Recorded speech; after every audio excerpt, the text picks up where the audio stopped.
Alors aujourd'hui, on va parler d'économie avec un grand homme à la place qu'il faut. Comme toujours, nous vous promettons d'aller voir tous les secteurs d'activité, de discuter avec des hommes crédibles qui vont vous servir un débat productif, constructif et positif. Aujourd'hui, alors, nous sommes allés voir M. Mokhtar Sarr. M. Mokhtar Sarr, c'est un grand entrepreneur qui évolue dans le milieu du privé, qui est aussi économiste, mais aussi dans le banking. M. Mokhtar, alors, a commencé son parcours avec Orange Sénégal, Sonatel. Il a alors été assistant trésorier et il a travaillé à BNP Paribas Private Bank dans le département gestion actifs non résidents avant de rejoindre la succursale sénégalaise B6. Alors, à B6, M. Mokhtar Sarr était en tant qu'auditeur responsable du contrôle deuxième niveau, puis chef de projet plan continuité d'activité. Alors, vous entendez que là, il n'y a que les finances, le banking, c'est une question de monnaie, d'échange.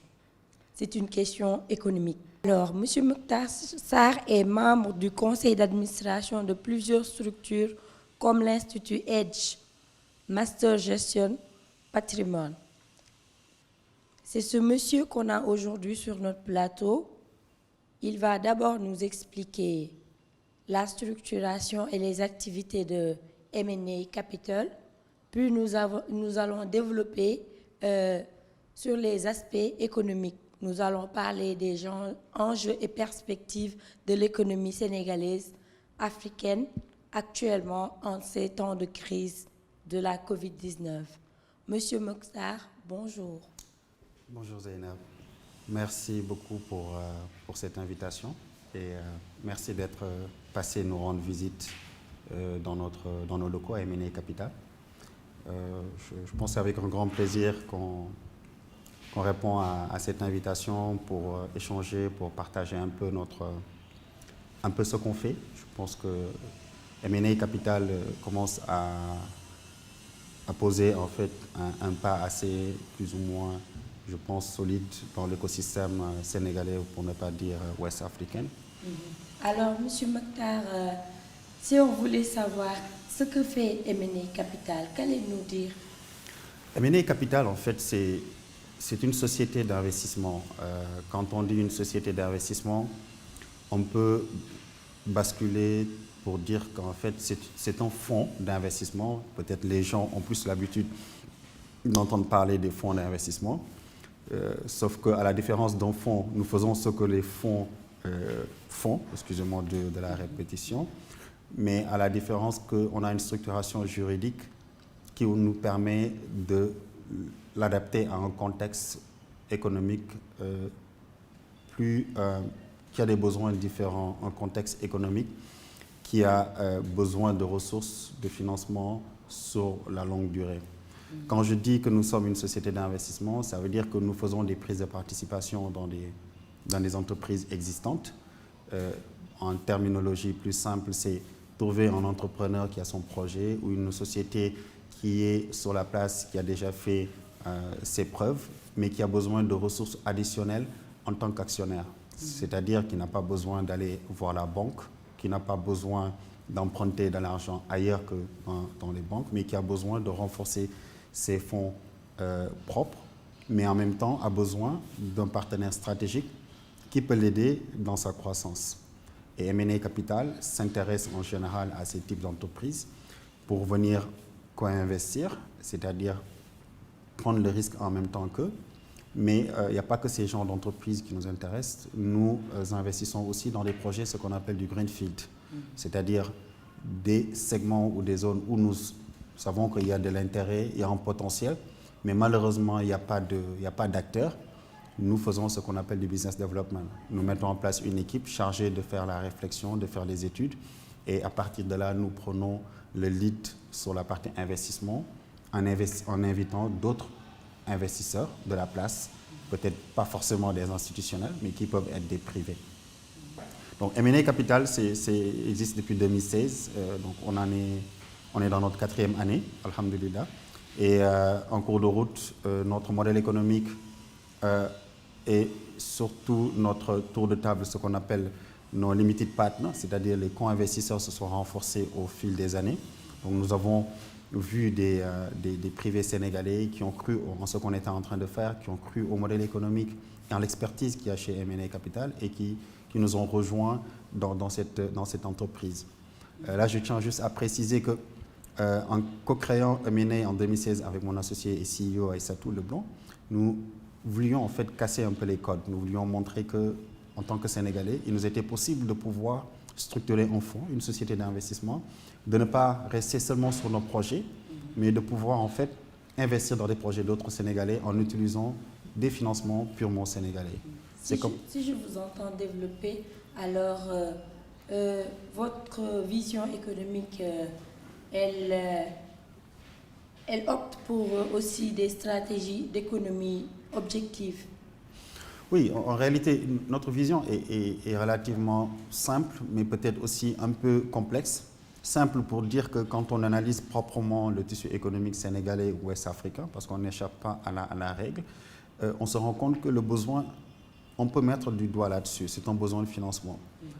Par contre, quand on analyse ce besoin, c'est là peut-être où souvent on a tendance à se tromper, parce qu'on a l'habitude de reprocher aux banques de ne pas financer l'économie, c'est vrai, il y a des choses à dire à ce niveau, mais il faut aussi rappeler que le financement des entreprises n'est pas seulement le rôle des banques en fait qui doivent le faire. Il faut que les banques jouent leur rôle, c'est vrai, de la dette, mais il faut ce qu'on appelle aussi de l'equity, du capital. Quand vous allez dans d'autres zones, que ce soit en Europe, que ce soit en France, aux États-Unis, autant pour moi, vous allez vous rendre compte que le capital risque a pris une dimension extraordinaire et vient en fait renforcer la capacité d'endettement des entreprises. Donc, nous parlons d'entreprises qui sont souvent sous-capitalisées, qui font que dans les ratios, dans l'analyse des ratios des entreprises, les banques sont appelées à prendre le minimum des risques. Donc, si on veut régler ce problème de financement, il faut qu'on puisse pousser le développement du capital risque.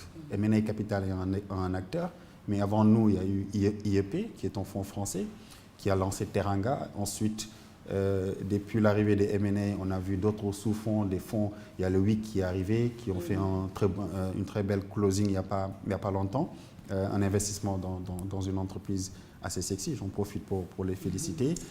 Voilà, il y a Grofin qui est là. Donc, l'écosystème est en train de se mettre en place. Maintenant, il faut se rendre compte que ce qui est fait et ce qui reste à faire est énorme. C'est là où je dis, quand on rentre dans cette analyse, c'est très simple, il faut le trouver. Alors, votre cible, c'est quel genre d'entreprise?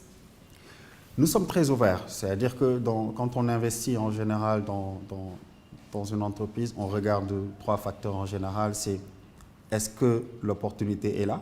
C'est-à-dire est-ce que le secteur d'activité en soi-même est un secteur rentable, c'est un secteur qui a de la profondeur. Mais derrière aussi, est-ce que l'entrepreneur ou le chef d'entreprise a l'expertise en nom propre, ou bien il y a un staff qui a l'expertise qui peut porter la stratégie sur le long terme.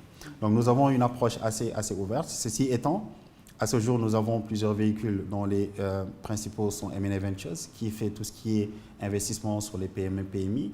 Et à ce niveau, on est dans l'éducation, on a une prise de participation dans l'éducation, on est dans les IT, dans tout ce qui est développement, on est dans le retail avec la chaîne de restaurants, de pâtisserie Aux Merveilles, qui est en train de croître. À côté de M&A Ventures, on est aussi dans la cinématographie, dans tout ce qui est Writer's Room, avec Brandbox, qui, avec le Covid, je pense que est tombé pile poil, l'investissement est tombé pile poil avec l'avènement du Covid, mais qui est en train de suivre son cours. Et derrière, nous avons un de nos véhicules, parce que ce que les gens ignorent assez souvent, c'est que notre ADN, c'est dans l'agriculture. Donc nous avons M&A Agri, qui est aujourd'hui en fait une holding qui est sous M&A Capital, mais qui en soi-même gère 4 autres sociétés, qui interviennent dans le conseil agricole, qui intervient dans le parc industriel Gaïa, qui est à Pout, qui intervient aussi dans le réseau de distribution Senfresh, et enfin AgroTrade, qui est le véhicule qui sert tous de transactions, en fait, que ce soit au niveau national et international. Et là, je pense que Alors, avec le Covid et les plans, les plannings, et surtout actuellement avec la campagne agricole? Quel rôle jouez-vous actuellement? Le Covid est arrivé, je pense, à un moment où on s'y attendait le moins. Je pense qu'au mois de décembre, quand la maladie est apparue en Chine, personne ne prédisait que ça allait atteindre l'Afrique à une vitesse aussi rapide. Ce qui fait que jusqu'en décembre, toutes les prévisions, les décisions d'investissement, les conseils, les réunions, tout était maintenu. Maintenant, c'est arrivé au Sénégal à une vitesse tellement rapide que tout a été chamboulé. Quand je dis tout, vraiment, c'est peut-être un tout avec un T majuscule, un O majuscule, un U et un T majuscule. Donc là, actuellement, je pense qu'on a fini de se faire une certaine stabilité psychologique. Quand je dis psychologique, ça veut dire que le problème reste entier. Sanitaire, quand on parle du point de vue sanitaire, je pense que le problème, quand on regarde les chiffres, il est toujours là. Maintenant, je pense que le chef de l'État l'a évoqué pour dire qu'il faut qu'on apprenne à vivre avec. Je pense que cette expression est extrêmement importante, qui fait que les gens ont commencé, peut-être un peu trop, on va dire, à vivre avec le Covid. Mais dans l'économie et dans la pratique, nous sommes toujours en fait isolés du reste du monde pour une économie qui est relativement dépendante. Ça, on aura l'occasion de venir. Maintenant, M&A Agri continue sa stratégie parce que nous sommes en train de structurer depuis 1 an et demi, voire 2 ans, toute une chaîne de valeur. Nous sommes en train d'installer notre unité sur Pout, pas loin de Dangote, et nous sommes en train de déployer nos premiers réseaux de distribution de concert avec d'autres acteurs partenaires stratégiques. Et je pense que nous restons collés à notre vision et à notre stratégie. Le Covid est arrivé. Nous sommes en train de continuer notre schéma directeur et je pense que d'ici la fin de l'année, Inch'Allah Rabbi, nous arriverons à atteindre en fait nos premiers objectifs dans le secteur agricole, tout en répondant aux exigences du moment et surtout à l'appel du président quand il parle de structuration de chaînes de valeur et surtout d'industrialisation. Parce qu'il n'y a pas d'industrie s'il n'y a pas de matière première. Exactement. Alors nous allons enchaîner, surtout, avant d'enchaîner, nous allons rester toujours sur M&A. Avec le Covid-19, quels sont les impacts que vous avez subis économiquement? Avec le Covid à M&A, bon, je pense que j'ai eu à échanger là-dessus. Point de vue sanitaire, alhamdulillah. Je pense que quand le Covid est arrivé, les directives du groupe étaient relativement claires. L'objectif, c'est de rester en vie pour tout le staff. Par la grâce de Dieu, nous avons très tôt, je pense que de par nos expériences et nos parcours, nous n'avons pas de rigidité en termes de travail. Donc, on a même ce fameux concept qui fait sourire quand on parle de bedworking. Ça veut dire qu'on n'a pas d'exigence pour nos collaborateurs d'être sur site dès lors qu'ils ont accès à Internet et qu'ils peuvent délivrer. Ça nous a permis d'être assez réactifs pour pouvoir continuer. Maintenant, le Covid, comme je l'ai dit tout à l'heure, a remis en cause un certain nombre d'acquis et carrément le fonctionnement d'un certain nombre de nos entreprises. Et par là, je pense que je parle directement de toutes les entreprises qui étaient impliquées sur le front line, dans la distribution, où les décisions de l'État pour interdire les circulations, imposer un couvre-feu, nous ont mis à découvert dans les chaînes de pâtisserie aux merveilles, à Touba d'abord, où la maladie est apparue en premier, ensuite sur Tivaouane, un lancement sur Dakar qui a été reporté. Et sur Touba, on est passé de chiffre d'affaires de 100 à 0, parce qu'on a dû fermer pour ne pas prendre les risques de contamination compte tenu de notre activité. Sur Tivaouane, pour une clientèle composée d'expatriés, une clientèle allant ou revenant de Saint-Louis, dès lors qu'on a arrêté la circulation, on a eu une perte de chiffre d'affaires pratiquement de 80%. Néanmoins, nous essayons, depuis lors, en tant qu'actionnaire majoritaire, de pouvoir en fait mettre en place un dispositif pour garder la tête hors de l'eau. L'autre impact qu'on a eu, c'est dans le secteur de l'éducation, comme je le disais tantôt. On a une entreprise dans le portefeuille. Et à l'instar de toutes les autres écoles privées, nous avons effectivement ce problème qui est là, des cours qui n'ont pas été finis ou qui ont été faits partiellement, des parents d'élèves qui remettent en cause. Et donc, nous attendons toujours que l'État puisse nous aider ou aider en fait ces entreprises-là à combler en fait ce manque à gagner. Donc je pense que globalement, ce sont les impacts qu'on a en interne. Bon, il y a d'autres entreprises du portefeuille qui, alhamdulillah, ont eu moins d'impact pour la raison simple que leur clientèle est essentiellement de B2B. C'est des clientèles corporate et à partir de là, et ils sont dans le soft, tout ce qui est développement, tout ce qui est solutions informatiques. Donc à la fin de la journée, je pense que c'est notre petit plaisir en fait de voir comment est-ce qu'on a une ou deux entreprises qui ont gardé la tête de l'eau. Maintenant, au niveau macro, toutes les décisions d'investissement, je pense, ont été carrément gelées parce que pour investir, il faut avoir de la visibilité. Et cette visibilité est quasi absente aujourd'hui avec le Covid. On ne sait même pas si dans un mois, on ne sera pas reconfiné à nouveau. On ne sait même pas dans 2 ans, dans 3 mois, 4 mois, 5 mois, qu'est-ce qui va se passer si l'État n'arrive pas à combler son gap budgétaire. Donc, toutes ces incertitudes font qu'aujourd'hui, les décisions d'investissement, je pense, sont quasi annulées. Je pense à hauteur de 80%. Maintenant, Covid a quelque chose de positif que nous essayons de travailler en interne. Et je pense que ce côté positif fera que nous aurons des investissements d'ici la fin de l'année qui nous permettront au moins d'attraper des opportunités d'affaires qui sont sur la table. Alors, quelle est votre vision macroéconomique? Écoutez, sans prétention aucune, je pense que, point de vue macroéconomique, je pense que le Sénégal, compte tenu de la structuration de notre économie, quand je parle de structuration, il faut rappeler juste que nous sommes une économie fortement dépendante de l'étranger. Quand je dis fortement dépendante, je pense que le mot même est faible.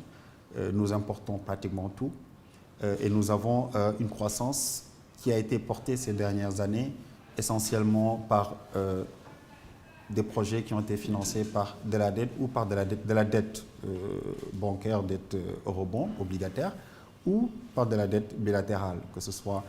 Et à partir de là, on se dit, maintenant que la crise a affecté tous les pays, qu'on est dans un schéma où chacun s'occupe de son pays, chacun pour soi, Dieu pour tous, comment nous, on va gérer en fait cette dépendance. Donc, et je pense qu'on l'a senti très rapidement avec la demande du président de la République pour l'annulation de la dette.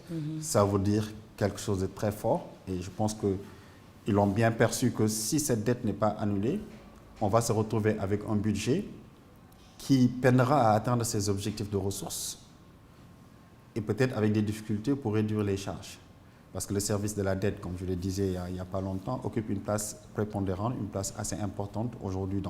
Maintenant, ça nous amène à cette question, à quoi ça servait cette dette? Ça veut dire qu'on a passé des années à nous endetter, mais si à la première tension, qui n'est pas une tension à minimiser, bien entendu, on n'a pas cette capacité de s'appuyer sur des forces internes, il est important de se poser des questions sur le caractère productif, le caractère pertinent de l'utilisation de cette dette assez colossale, il faut le dire, parce qu'on est en train de parler d'un peu plus de 7 000 milliards de stock de dette depuis des années.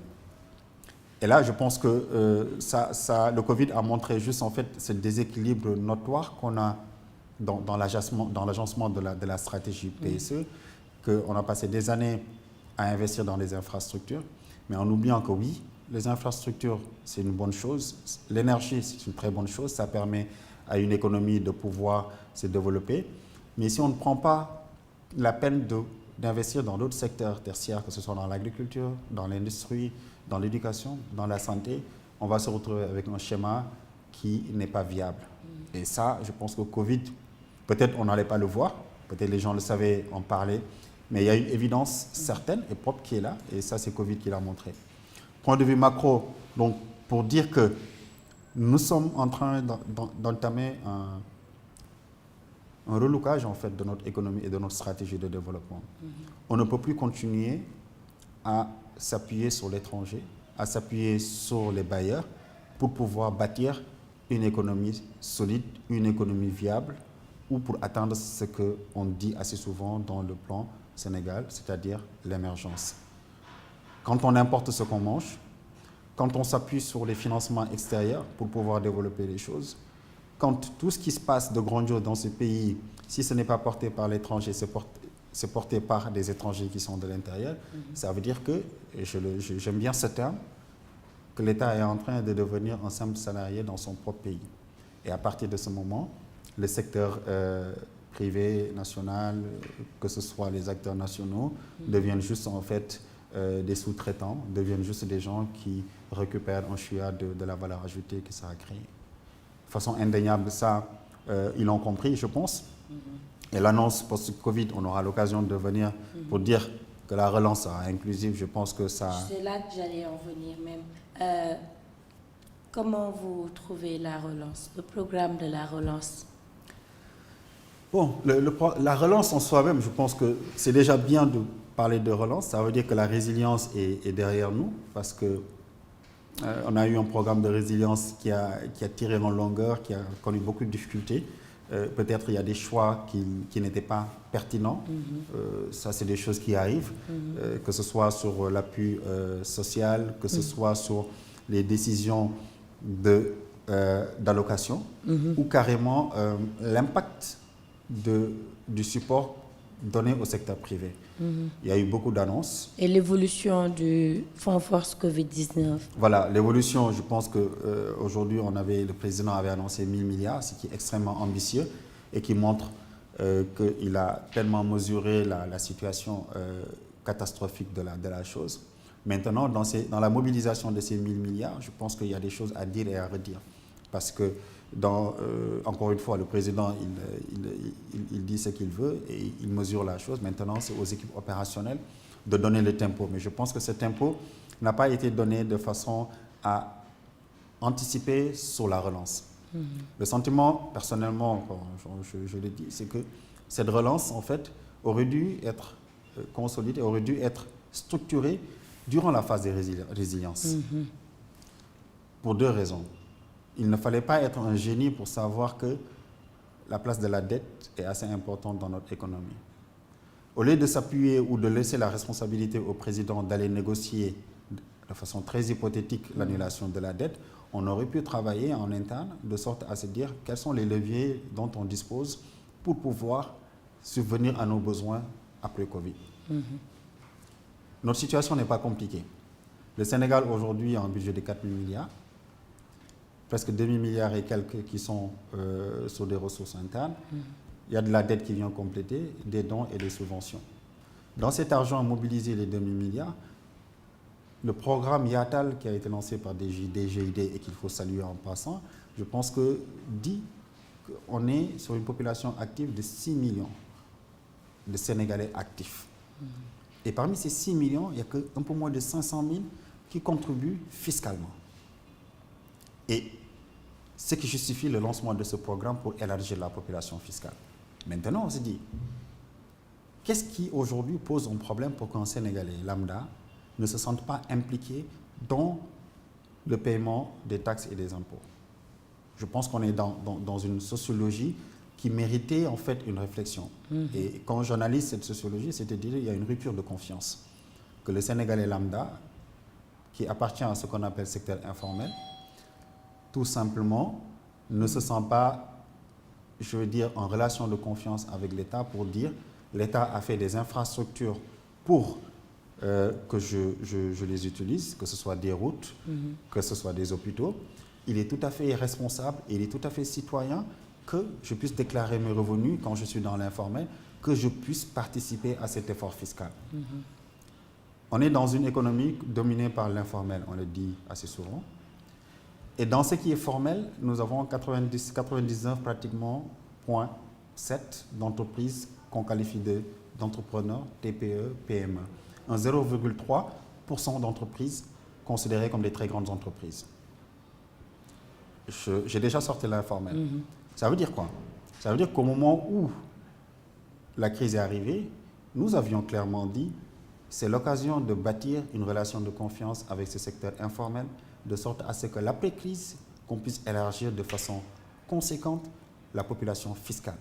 Cette population qui, aujourd'hui, a besoin juste de savoir que l'État pense à eux. On a entendu un peu partout où les gens disaient que, oui, le secteur informel, on ne peut pas les gérer. Si un État n'arrive pas à gérer son secteur informel, ça veut dire qu'on ne peut pas se projeter. Parce qu'il ne représente pas des cacahuètes dans notre économie. Il représente bien plus que cela. Et ce secteur informel, c'est le conducteur de taxi, c'est le conducteur de car rapide, c'est le conducteur de Ndiagandiaï, c'est le tailleur. C'est énormément de gens qui, aujourd'hui, socialement parlant, sont des piliers. Ça veut dire sur qui les gens s'appuient pour pouvoir subvenir à leurs besoins, pour pouvoir vivre. Qui, chaque jour, dégagent un revenu.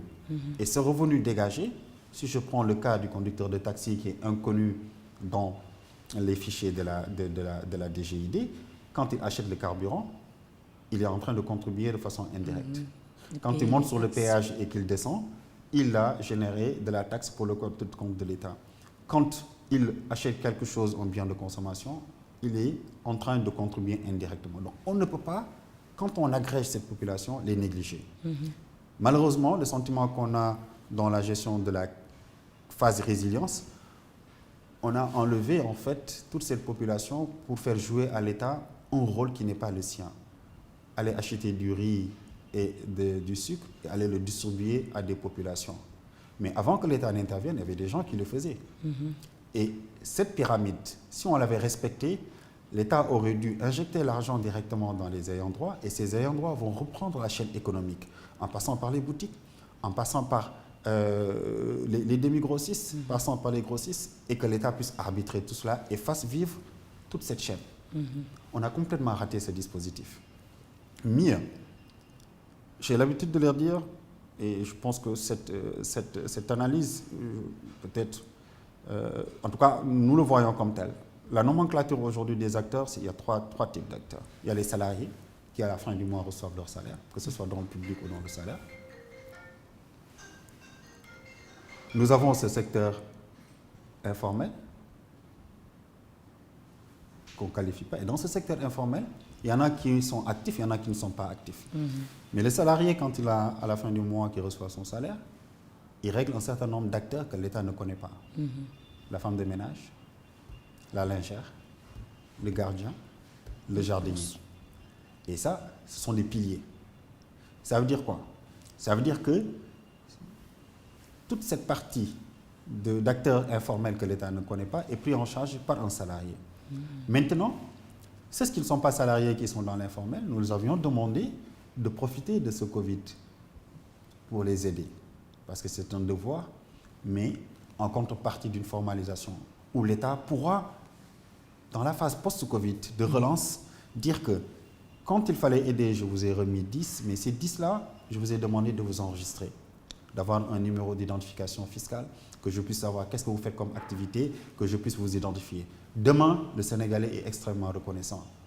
Si après la phase Covid, ils se rendent compte que, écoute, on est en relance, maintenant l'État peut dire Ablaye Diop, qui est conducteur de Ndiagandiaï, DK, machin, aujourd'hui, voici ce qu'il gagne en général. Parce que pour l'aider, je lui avais demandé combien il gagne par jour. Je l'ai dans ma base, je sais où il habite, je connais ses activités, je connais ses actifs. Ce travail était essentiel et primordial pour pouvoir réussir la phase relance proprement et dans le respect même de l'esprit du plan d'action prioritaire 2 du PSE.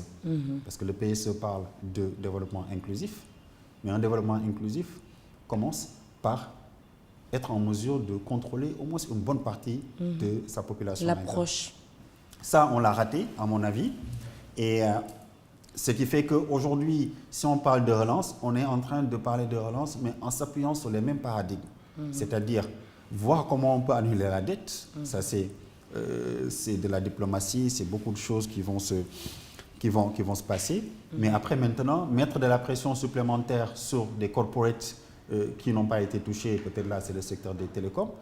Mais après, il y aura toujours un gap. Les options et les choix ne seront pas nombreux. Il faudra compresser les dépenses.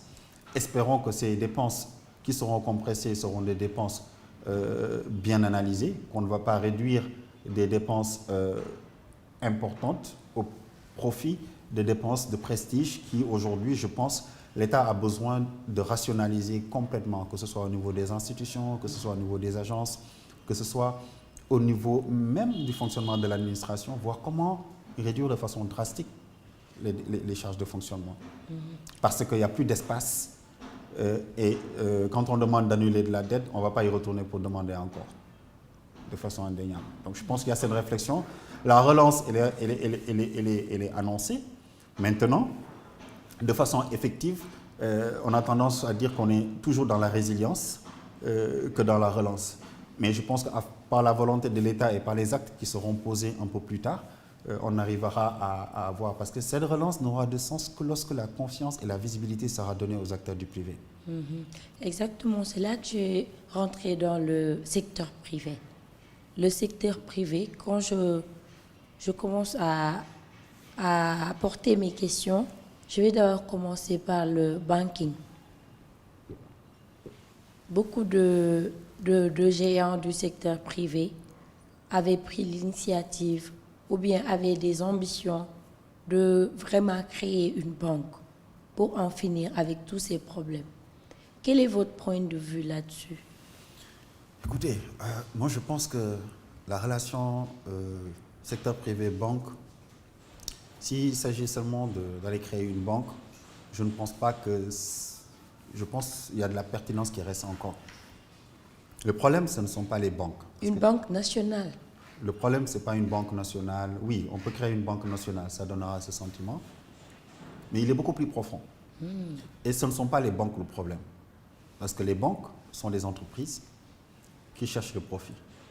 Ce sont des entreprises, oui, qui sont régulées, qui aujourd'hui assurent un service pour le compte de la BCEAO et qui évoluent dans un cadre qui est défini par la BCEAO.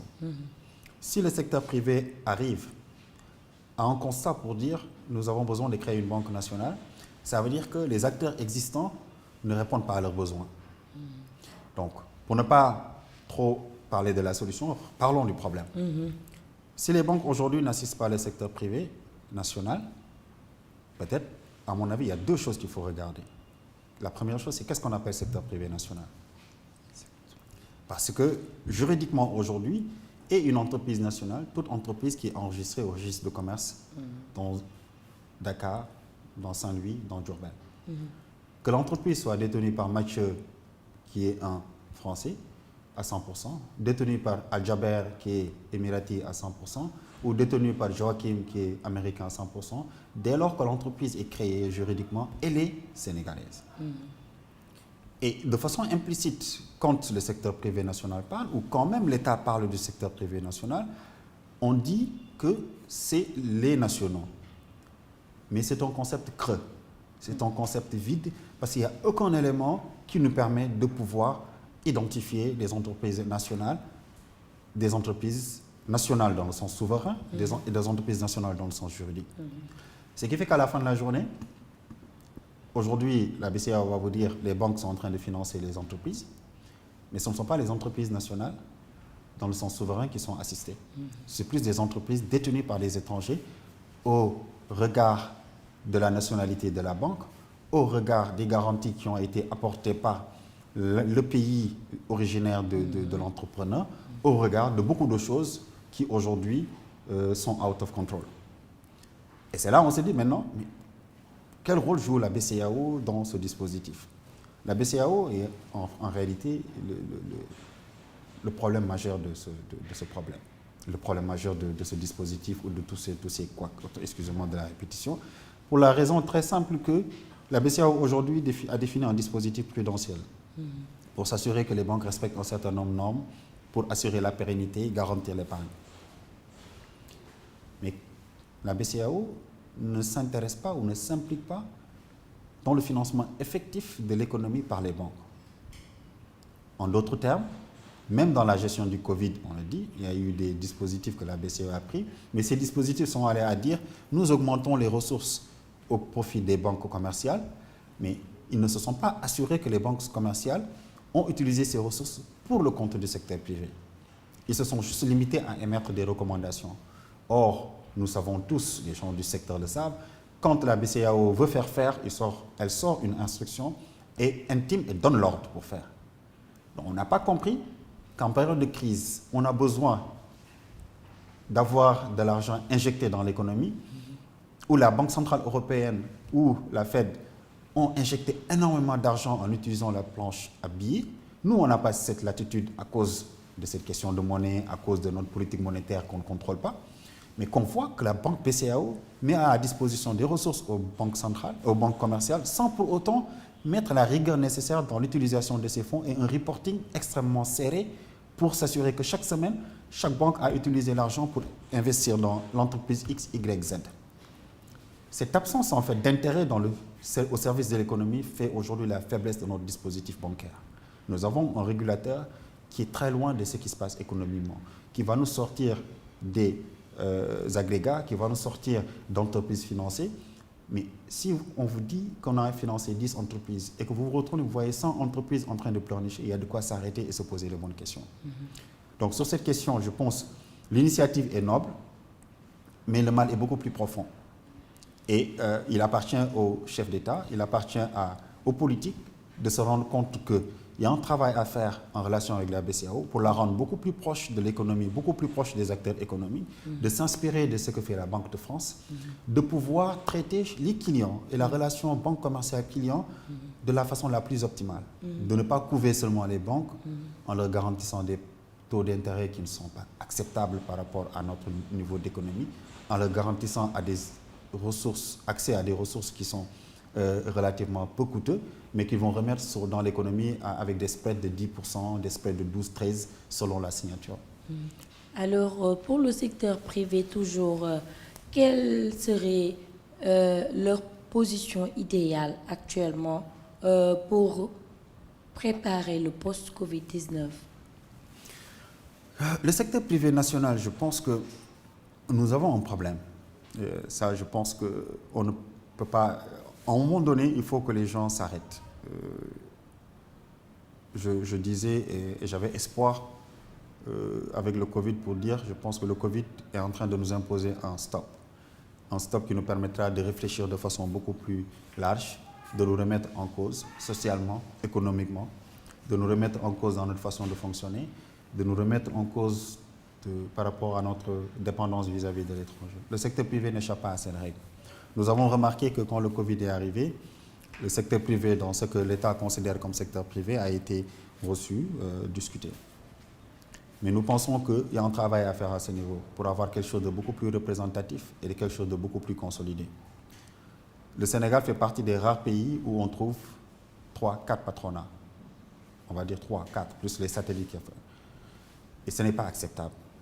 Ce n'est pas acceptable ni dans l'intérêt de l'État, ni dans l'intérêt du secteur privé. Parce que tout simplement, on est un très petit pays, 14 millions, 15, on a 16 millions d'habitants, une économie très faible comparée à d'autres. Si on va au Nigeria, on se rend compte que c'est énorme. Ils arrivent à parler d'une seule voix. Et la force du secteur privé nigérian, on peut l'évaluer dans les décisions prises par l'État. L'État nigérian ne prend pas de décision si il n'a pas le confort de son secteur privé. Alors nous avons 3 patronats et on a ce sentiment que chaque patronat va dans son sens. Il arrive qu'on se retrouve autour d'une même table, mais c'est pour des intérêts comme si c'était des intérêts divergents. C'est là où on dit il est important. Parce qu'un État qui n'a pas un secteur privé fort ne va jamais prendre des décisions 360 degrés. C'est toujours des décisions vues côté politique. Parce qu'en face, patronat 1 va arriver pour dire non, c'est X. Patronat 2 va dire c'est bien. Patronat 3 va dire écoute, c'est mauvais. On regarde ce qui arrange les politiques en avance.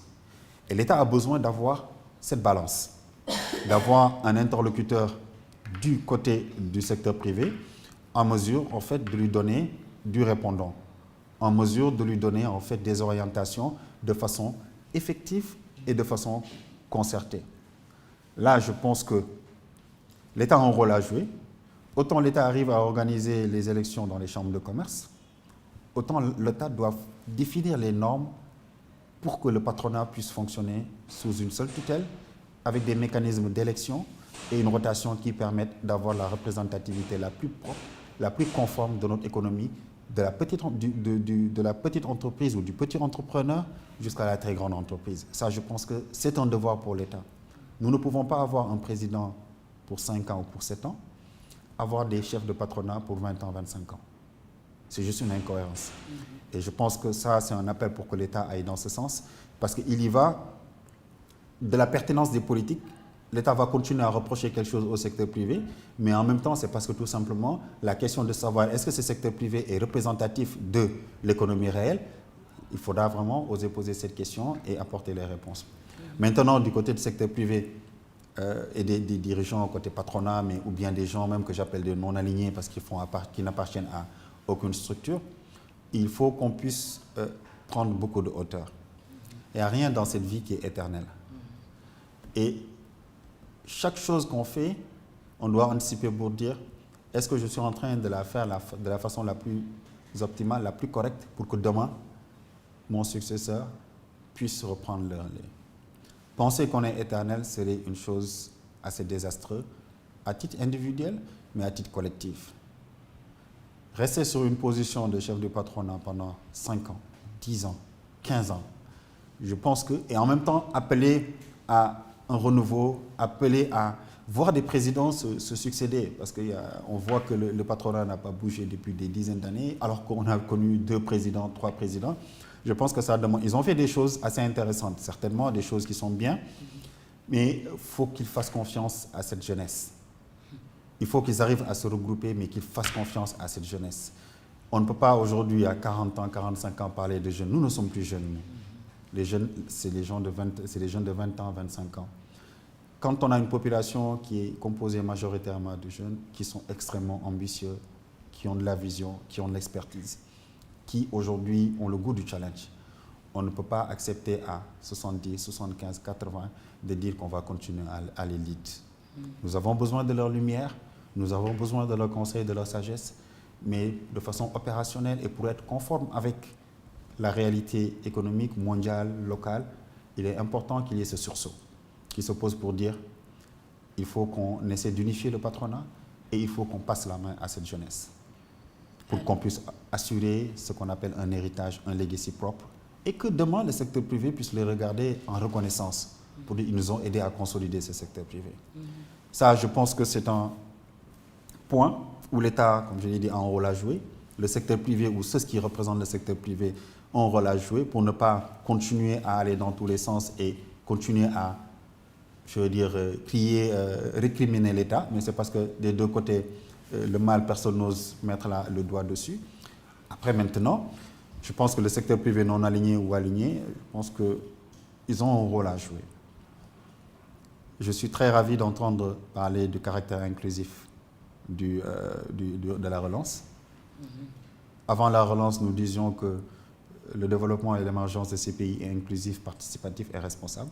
Et aujourd'hui, nous le disons davantage. Et le Covid nous a rassurés sur la nécessité de bâtir une économie inclusive, une économie qui s'appuie sur les moyens humains, sur les moyens financiers et sur l'expertise sénégalaise pour pouvoir décoller.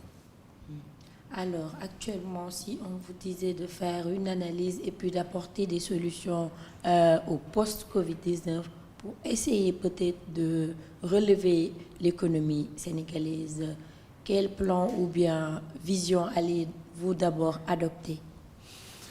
Ce serait assez prétentieux de ma part de dire qu'on va définir la stratégie de relance. Mais en tout cas, je pense que c'est un prisme sur lequel nous avons un côté en tant que secteur privé, avec une vision large des secteurs piliers de notre économie, nous pouvons apporter quelque chose qui vient en complémentarité avec ce que l'État a défini, avec ce que d'autres acteurs ont élaboré. Mais nous disons déjà, après avoir raté le pari d'élargir la base fiscale, d'embarquer le maximum d'informels dans le cadre et faciliter le travail au programme IATAL, il nous faut trouver des alternatives pour financer aujourd'hui le budget. Mais avant cela, il faut rationaliser le budget. Parce que la relation de confiance dont je parlais, pour dire aux Sénégalais l'argent de venir investir dans les projets de l'État, investir dans l'économie réelle, il faut que les Sénégalais voient un budget pertinent. Un budget qui n'est pas dominé par du folklore. Un budget qui n'est pas dominé par les politiques. Un budget qui n'est pas dominé par les institutions dont on peine à se demander leur pertinence ou leur valeur ajoutée dans le quotidien du Sénégalais. Encore moins dans le fonctionnement de nos institutions. On passe dessus. Mais économiquement parlant, c'est extrêmement important si l'État donne un signal fort dans l'utilisation des ressources. Et ça permet à tout un chacun de dire, on est en train de générer de la valeur, de participer à l'effort de guerre, et qu'on est sûr que cet argent est utilisé de façon efficiente. Ça, on n'en parle pas, mais c'est un élément psychologique qui fera que le caractère inclusif sera atteint ou pas. Maintenant, comment faire aujourd'hui?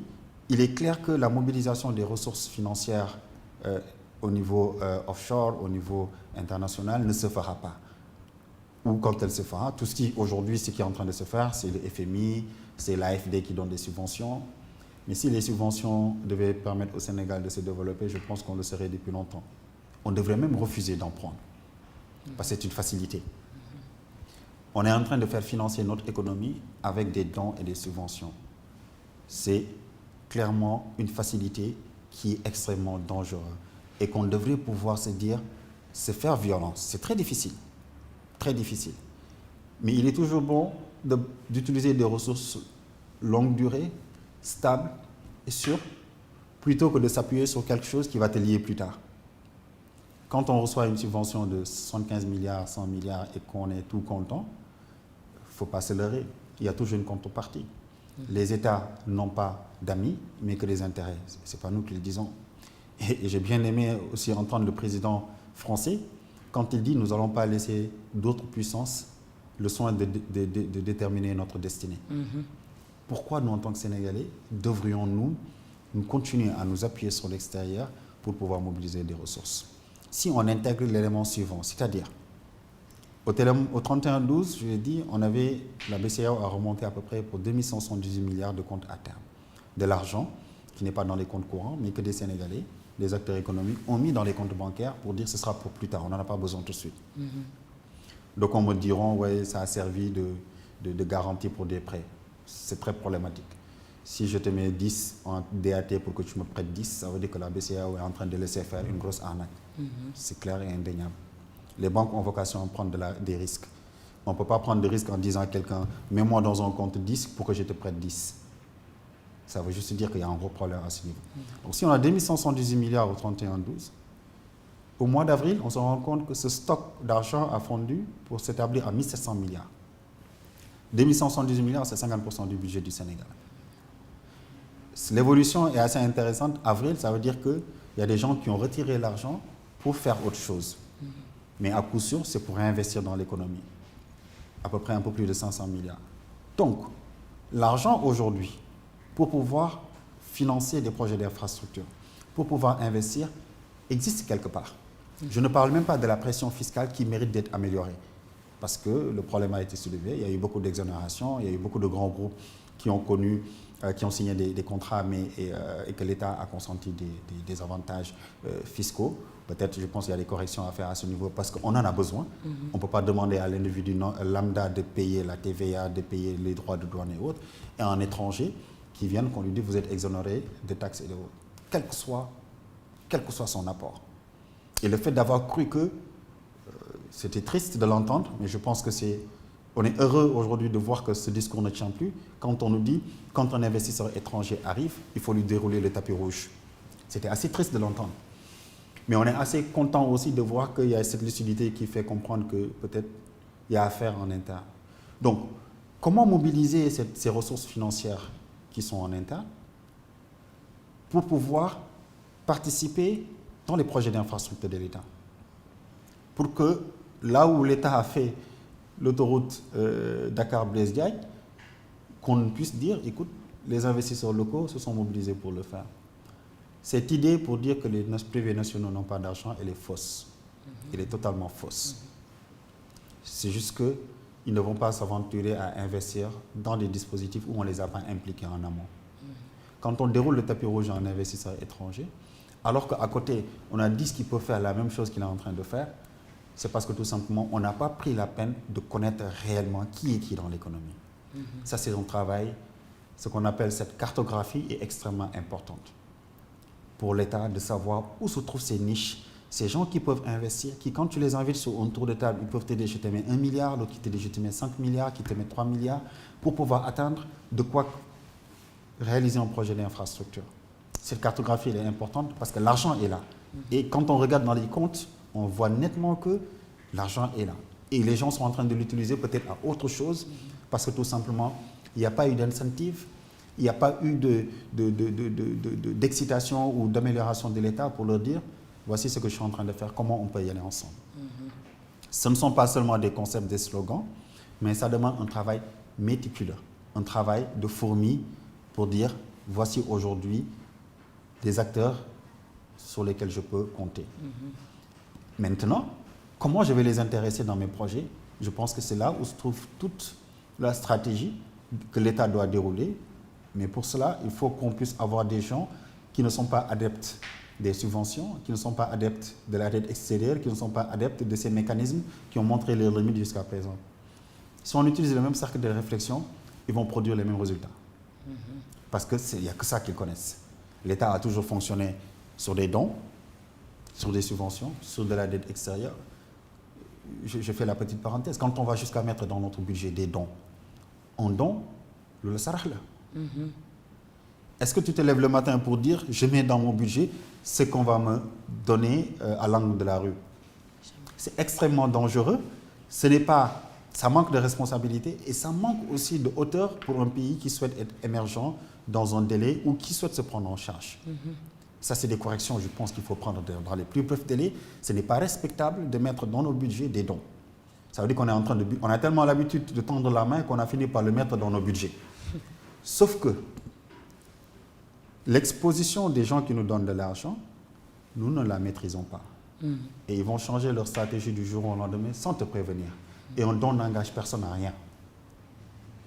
Donc, repenser aujourd'hui ce cercle, ce brainstorming qui se déroule autour de la stratégie est extrêmement important. Ça, je pense que c'est un élément important.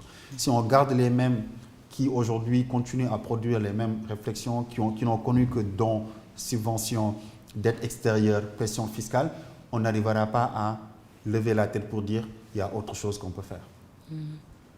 Quand on parle du financement participatif qui est directement lié à l'élément inclusif, en France, le financement alternatif est à 1,2 milliard d'euros. 1,2 milliard d'euros en pleine progression. Ici, l'argent disponible, mais on ne peut même pas évaluer aujourd'hui comment on arrive à mobiliser cet argent au profit de l'économie réelle, encore une fois. Donc, changeons les paradigmes, mettons des gens qui viennent diluer ce qui existe en termes de vision, en termes de nouveauté, et ensuite maintenant, réduisons le train de vie de l'État. Cette pression que l'État subit pour payer des salaires, rembourser de la dette, mais aussi payer des charges superflues, des agences dont on aurait pu se passer, des agences qu'on aurait pu consolider. C'est heureux d'entendre le président annoncer lors du dernier conseil des ministres, et rappeler d'ailleurs, je pense, ce n'est même pas annoncé, la nécessité de mettre en exécution la fusion des agences financières et non financières de l'État. Parce qu'il y a un réel travail à faire à ce niveau. Mais ça ne s'arrête pas seulement à cela. Aujourd'hui, il y a des institutions sur lesquelles je pense que l'État a un travail à faire. Pour l'amour de l'économie, pour une relance post-Covid bâtie sur la confiance, où les gens sauront que l'État mesure pleinement le problème, est conscient des erreurs qui ont été faites et consent à apporter des corrections nécessaires. Si on nous demande de mettre de l'argent pour continuer à payer des institutions, les gens ne le feront pas. Et c'est ce qu'ils le feront en contrepartie des choses qui nous porteront atteinte négativement, et ça, c'est un réel problème. Donc, cette relance post-Covid, elle devra être inclusive, elle devra s'appuyer sur les ressources effectives, que ce soit humaines, que ce soit financières. Elle devra être participative. Quand je dis participative, elle devra mobiliser tous les Sénégalais avec leurs maigres ressources pour que cette culture de l'investissement, avec un 10 000 francs, un 15 000 francs, 20 000 francs, qu'on arrive à faire des choses grandioses. Et on a des exemples. Je le disais il y a quelques mois, quand on voit l'engouement des communautés, que ce soit la communauté maurite, qui arrive à mobiliser de l'argent pour faire quelque chose de grandiose, on s'est dit, mais qu'est-ce qui empêche de pouvoir mobiliser autant d'argent pour des projets productifs? Des projets où l'État dit, je porte le projet, j'apporte les garanties, et je demande aux Sénégalais, que ce soit 10 000 francs, 15 000 francs, 20 000 francs, de venir investir directement dans le projet et non dans des bonds, dans des obligations. Parce que là, d'aucuns seraient tentés de me dire, mais l'État lance des obligations. Mais ces obligations aujourd'hui, si on regarde depuis quelques mois, servent plus à payer les salaires, compléter le fonds de roulement, parce que c'est du 3 mois. Même les obligations Covid, c'est des obligations remboursables 3 mois. Il n'y a rien sur le moyen terme, encore moins sur le long terme. Donc, si on arrive aujourd'hui techniquement et stratégiquement à avoir le cadre, à avoir les ressources humaines qui ont cette nouveauté dans la vision, de pouvoir mener les réflexions et la refonte de notre économie en termes d'incentives ou d'incitation, je dois dire, pour les acteurs locaux, de créer des labels pour les acteurs locaux qui supportent l'économie et de les accompagner de façon effective dans la création d'emplois, mais aussi dans la génération de taxes, dans la génération d'éléments fiscaux qui permettraient à l'État de combler son budget, ce sera un grand pas.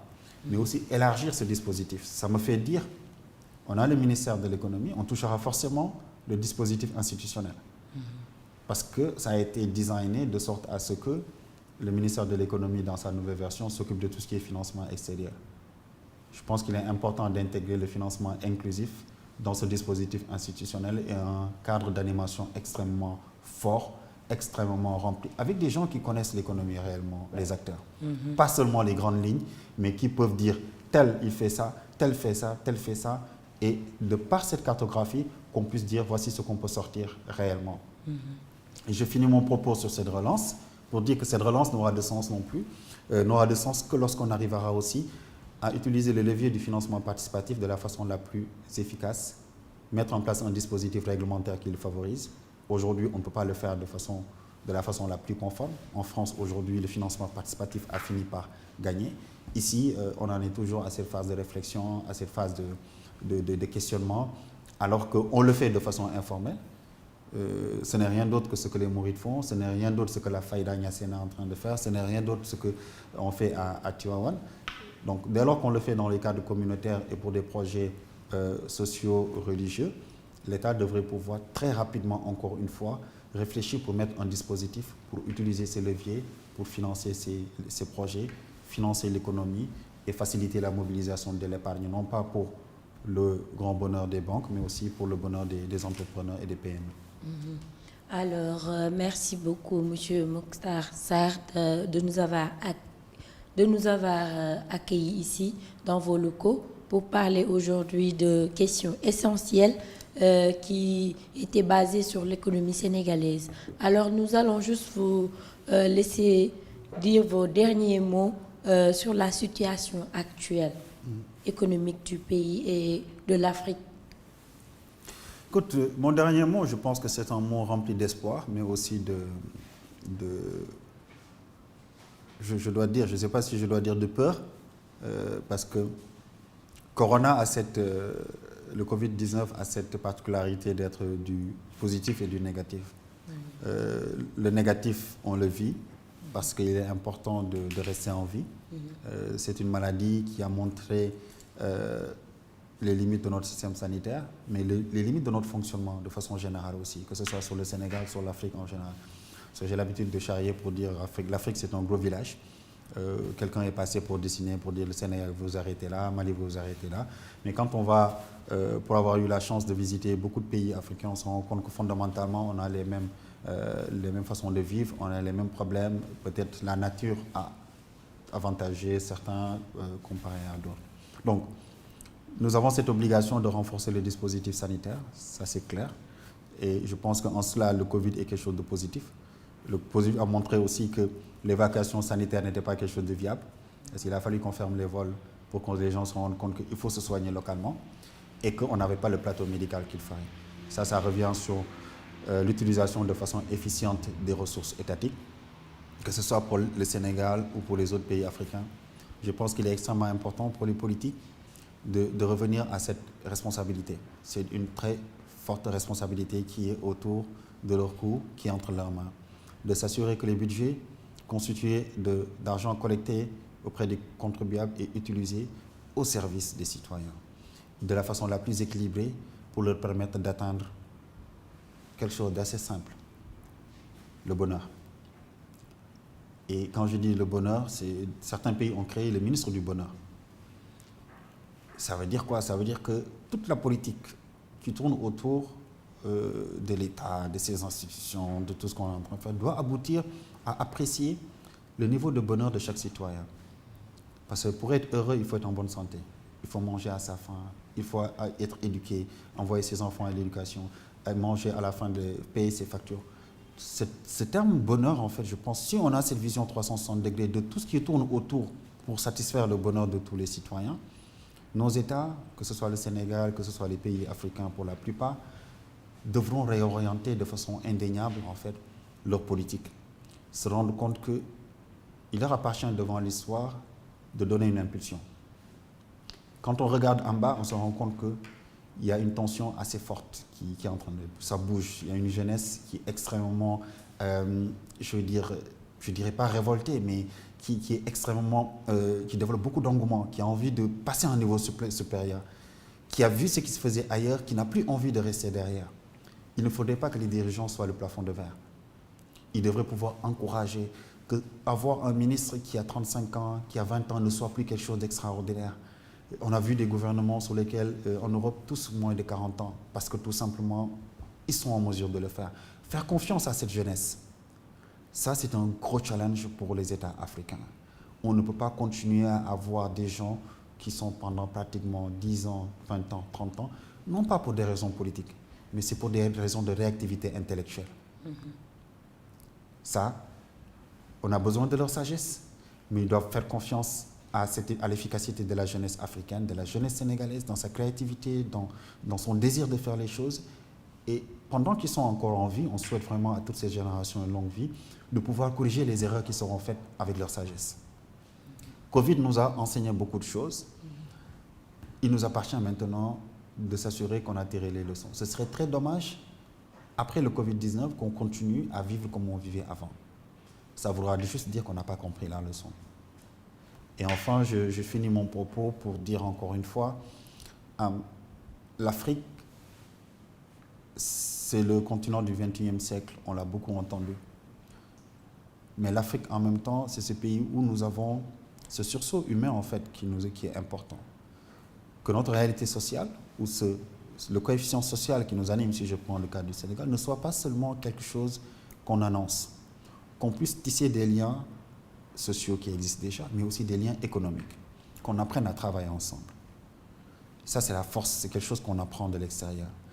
Apprendre à travailler ensemble, c'est se dire qu'on est dans un monde globalisé où, si on reste chacun dans son coin, en train de faire des cachotteries, pensant que, écoute, on est en train de gagner 10, demain, on va nous sortir du marché.